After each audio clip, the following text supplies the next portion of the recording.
Il a fait beaucoup d'efforts. Après, à la fatigue aussi, il ne jouait pas depuis un petit moment. Il a joué les 3 matchs et il a été très performant ce soir. On va avoir vraiment besoin de lui, Hakim, sur le reste de la compétition. Mais c'est bien, c'est magnifique. Bon, Mehdi, je vais me permettre de vous dire quelque chose. Vous n'avez pas la sensation que c'est quand même, et sincèrement, je le dis avec, c'est un peu aussi votre héritage là. C'est votre génération qui a passé. Je ne sais pas si c'est mon héritage. Moi, je me souviens. Cette défense solide, un but encaissé. Hein. Oui. Après, on avait toujours, on va dire, eu cette base-là. À l'époque, on se qualifie en Russie, c'est pareil. On avait pris 0 but sur les phases de poule. C'était un peu notre force aussi, cet état d'esprit et cette combativité qu'on avait. Quand on s'est fait éliminer, j'avais pris la parole après le match du Portugal dans le vestiaire devant toute cette génération. Et je leur avais dit que justement, ils avaient une génération dorée. Parce qu'à l'époque, Hakimi, Ziyech, Mazraoui, Desseri, ils étaient encore très jeunes. Et je leur ai dit, voilà, moi, je vous le dis, pour moi, le Maroc a attendu 20 ans avant de se qualifier, c'est beaucoup trop. Donc moi, je vais me retirer dans pas longtemps. Et croyez-moi, vous avez la qualité pour aller très très loin, pour aller disputer la prochaine Coupe du Monde.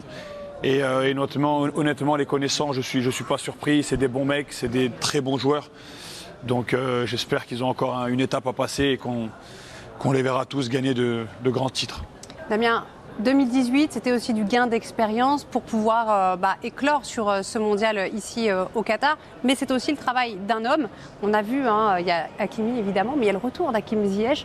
On peut que se dire, et celui d'Amrabat aussi, on peut que se dire que Walid Regragui, il a quelque chose à voir là-dedans. Il fédère. Ça se voit déjà dans son discours. On parlait tout à l'heure dans ses interviews. Il semble posé. Il a un plan. Voilà, c'est clair. Il a fait revenir Ziyech, qui est primordial pour moi pour cette équipe. Amrabat au milieu est essentiel. C'est un rouage, c'est un élément. C'est le baromètre de cette équipe, on va dire. S'il est bien, l'équipe va bien aussi. Et on le voit. Enfin, moi, Regragui, il me parle comme il parle en conférence de presse. Il doit parler certainement, avoir des causeries qui doivent être magnifiques. On le sent. Il est à la fois proche de ses joueurs, proche du peuple. Et c'est, pour moi, en tout cas, le coach qu'il fallait à cette sélection. J'ai le droit de dire qu'il est aussi un peu superstitieux ou pas? Oui, il est très superstitieux. Non, mais il a été... Moi, ce que j'ai envie de mettre en avant, c'est surtout le travail qu'il a fait en peu de temps. Parce que c'est vraiment pas facile. Il a été appelé au dernier moment. Voilà, il sortait du Wydad, il a dû préparer un peu à la va-vite son équipe, son groupe. Oui, et puis il a construit son staff aussi, en allant chercher Gary Bamzine qui était avec Bruno Herles à 3. C'est pas évident. Il a fait ça un peu, comme il dit en dernière minute, Mehdi, et c'est encore plus valorisant. Quelque chose de très fort.